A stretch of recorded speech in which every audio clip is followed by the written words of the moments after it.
Hello दोस्तों, क्या हाल है आप लोगों के। आज की वीडियो में बात करने वाले हैं कि क्यों मैंने बिग फोर छोड़ के प्रैक्टिस में आया या फिर क्यों अपनी चीज़ स्टार्ट करी।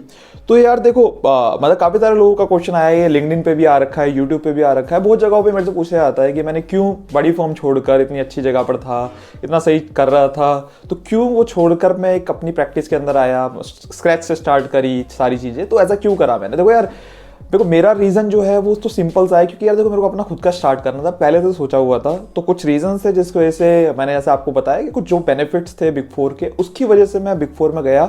और वो बेनिफिट लेने के बाद जब वो चीज़ें मेरे पास आई, जब मेरे को लगा कि हाँ यार अब सही टाइम है, तो मैंने बिग फोर छोड़ के अपनी प्रैक्टिस में आ गया। सीधा सिंपल सा रीज़न ये है क्योंकि खुद का करना था अपना, पहले तो सोचा हुआ था, तो इसलिए अपनी खुद की चीज़ें जब होती हैं तो आज़ादी होती है सबसे पहली चीज़। उसके बाद आप जितना मर्जी, कोई अर्निंग की लिमिट नहीं रहती है, अपने हिसाब से आप काम कर सकते हो, है ना। वो 10 से 6 नहीं है, आप जब आप चाहें तो आपका जो ऑफिस है वो 7 बजे स्टार्ट हो रहा है, शाम को सुबह 6 बजे खत्म हो रहा है। It's up to you, totally dependent upon you. But अगर मैं बात करूँ जनरली, आप देखेंगे बिग फोर के अंदर बहुत सारे लोग ऐसे होते हैं जो बिग फोर जाते हैं और कुछ टाइम में ही छोड़ देते हैं, ठीक है। उनका रीज़न ऐसा कुछ नहीं होता जो मैंने बताया आपको, उनको स्विच करनी होती है जॉब, लेकिन ऐसा करते कि हैं उसके बारे में बात करते हैं। 5 ऐसी चीज़ें हैं जो मैं आप लोगों को बताऊंगा, जो जनरली मैं अपने दोस्तों के साथ या कुछ लोगों के साथ जो मैंने डिस्कस करी है, उन लोगों ने मेरे को बताया कि यार वो जब बिग फोर छोड़ते हैं तो क्यों छोड़ते हैं, ठीक है। तो 5 मुद्दों के बारे में हम बात करेंगे कि ऐसी क्या चीज़ें हैं जो बिग फोर में जाने के बाद, इतनी अच्छी पोजीशन होने के बाद, इतना अच्छा काम करने के बाद, जो मैंने आपको बेनिफिट्स गिनवाए, इतने सारे बेनिफिट गिनने के बाद, इतनी सारी चीज़ें होने के बाद फिर क्यों छोड़ते हैं बिग फोर, है ना। तो उसके बारे में बात करेंगे। तो चलते हैं वीडियो की तरफ। तो सबसे पहली जो चीज़ है वो है लेट नाइट वर्किंग। देखो यार, लेट नाइट वर्किंग एक दिन ठीक है, 2 दिन ठीक है, लेकिन कभी कभार क्या होता है ना, पूरा सेशन, मतलब 2-2, 3-3 महीने में ऑडिट की स्पेसिफिकली बात करूं, अब मुझे जो बाकी जो कंसल्टेंसी है उसके अंदर इतना कुछ ज़्यादा नहीं होता है, बट फिर भी होता है वहाँ पर भी लेट नाइट वर्किंग। लेकिन अगर मैं बात करूँ स्पेसिफिकली अबाउट स्टैच्यूटरी ऑडिट या फिर मैं बात करूँ इंटरनल ऑडिट, स्टैच्यूटरी ऑडिट में फिर भी ज़्यादा होता है कि आपकी जो लेट नाइट वर्किंग होती है, मतलब 2-2, 3-3 महीने कंटिन्यूसली कभी कभार हो जाता है कि आपको लेट नाइट वर्किंग करनी पड़ रही है। मतलब आप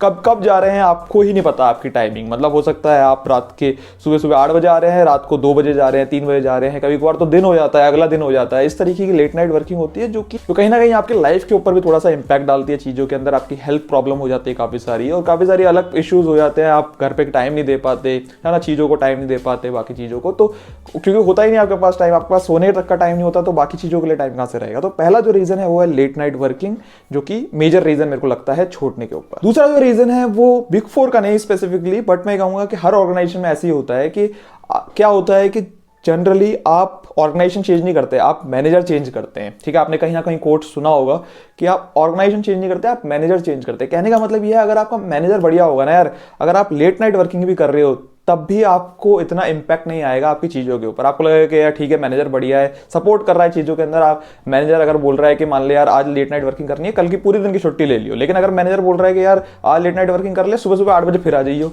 है ना, तो कहीं ना कहीं चीज़ों के ऊपर इंपैक्ट डालता है। मुझे पता है लेट नाइट वर्किंग आज मैं कर रहा हूँ, कल मेरी डेडलाइन है, तो मैं वापस दोबारा 8 बजे आ रहा हूँ, 7 बजे, मतलब 10 बजे आ रहा हूँ, 9 बजे आ रहा हूँ, तो वो कहीं ना कहीं आपके ना, आपको लगता है यार एक तो पहले से लेट नाइट वर्किंग कर रहा हूँ, इतना ऑलरेडी प्रेशर है, ऊपर से ये मैनेजर ऐसा है, तो कहीं ना कहीं आपको लगता है यार कि भैया छोड़ो इस ऑर्गेनाइजेशन को, ठीक है। तो बिग फोर में कई बार ऐसा होता है, लोगों के छोड़ने का रीज़न ये भी होता है कि आपका जो मैनेजर होता है वो काफ़ी इनकम्पेरेबल अच्छा नहीं होता है, तो उस रीजन से भी काफी सारे लोग जो है वो छोड़ देते हैं फॉर्म। तीसरे नंबर पर जो चीज है वो है प्रेशर। जब एक पीक पे पहुंच जाता है ना, तब आप बोलते हो कि यार अब भाड़ में जाए सारी चीजें, अब मेरे को जाना है तो जाना है, ठीक है।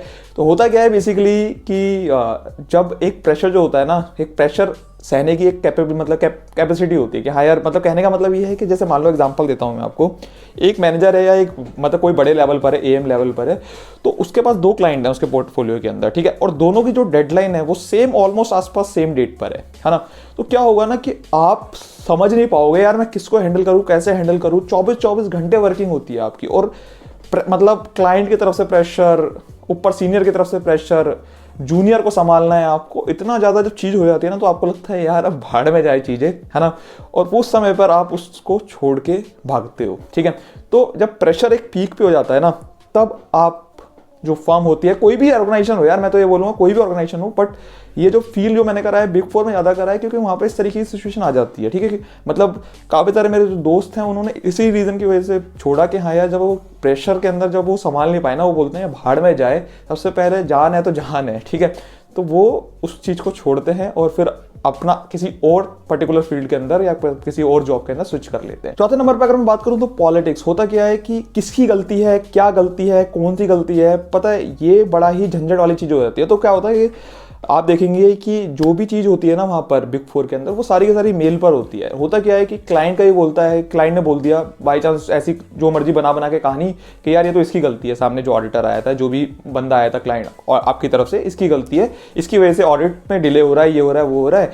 तो क्या होता है ना कि पॉलिटिक्स जो होती है वो बहुत ज़्यादा होती है वहाँ पर, ठीक है, और गंदी पॉलिटिक्स। तो मैं नहीं कहूँगा कि मतलब not about only big four या कोई बड़ी फर्म, बट एक मैं पर्टिकुलरली बोलूँगा कि हाँ यार इस तरीके की पॉलिटिक्स होती है जिस वजह से बंदा जो होता है ना वो सोचता है कि यार अब भागो यहाँ से, ठीक है। तो चौथा जो रीजन है वो है पॉलिटिक्स। पांचवें नंबर पे जो चीज़ है और जो कि बहुत इंपॉर्टेंट चीज़ है वो है क्लाइंट को इंपॉर्टेंस दी जाती है ना। क्लाइंट को इंपॉर्टेंस देने का मतलब ये है कि ऑब्वियसली हर फर्म में हर जगह पे क्लाइंट को इंपॉर्टेंस दी जाती है, बट क्लाइंट को इंपॉर्टेंस देके अगर आप स्टाफ को नेग्लिजेट कर रहे हो तो वो भी बहुत बड़ी चीज़ है। मतलब अगर आप बोल रहे हो कि क्लाइंट ही भगवान है और स्टाफ को बोल रहे हो कि ठीक है यार, मतलब कुछ भी चीज़ आप उस तरीके से नहीं कर सकते। मतलब क्लाइंट को, आपको स्टाफ को भी समझना पड़ेगा, क्लाइंट को भी समझना पड़ेगा, दोनों के रिक्वायरमेंट को मैच कराना पड़ेगा। तो होता क्या है, जैसे मान लो क्लाइंट ने बोला कि यार मेरे को ये सुबह तक चाहिए, अब बाय चांस कुछ भी चीज़ है उसके अंदर कुछ पेंडिंग है, बीइंग एम्प्लॉयर वो चीज़ सोचनी चाहिए कि हाँ यार कि मेरा स्टाफ ये कर पाएगा या नहीं कर पाएगा। ऐसा तो नहीं होगा पूरी रात को मेरे को उसको जगाना पड़ेगा। अगर इस तरीके की सिचुएशन है तो क्लाइंट को बोलो कि हाँ यार आपको नेक्स्ट डे आपको मिल पाएगा, इस सुबह तो मिल नहीं पाएगा ये चीज़। तो ये चीज़ होती है कि क्लाइंट को इंपॉर्टेंस दी जाती है और स्टाफ को वहीं पर नेग्लिजेट करा जाता है, और इस वजह से कई लोग जो होते हैं वो बिग फोर को छोड़ देते हैं। तो ये 5 रीजन थे जो मैंने आपके साथ डिस्कस करे, जो जनरली जिन लोगों का छोड़ने का बेस होता है कि इन 5 रीज़न की वजह से जनरली लोग छोड़ते हैं एक बड़ी फर्म को, बिग फोर फर्म को। तो ये रीज़न होते हैं। अगर आपका इससे लेकर किसी भी चीज़ को लेकर कोई भी आपका डाउट है, कुछ भी आप मेरे साथ डिस्कस करना चाहते हैं, कुछ भी चीज़ पूछना चाहते हैं, तो कमेंट सेक्शन आपके लिए ओपन है, कमेंट करके पूछ सकते हैं। बाकी यार अगर आपको वीडियो पसंद आई है तो शेयर कर देना अपने दोस्तों के साथ, लाइक तो कर ही दोगे आप। बाकी मिलते हैं नेक्स्ट वीडियो में।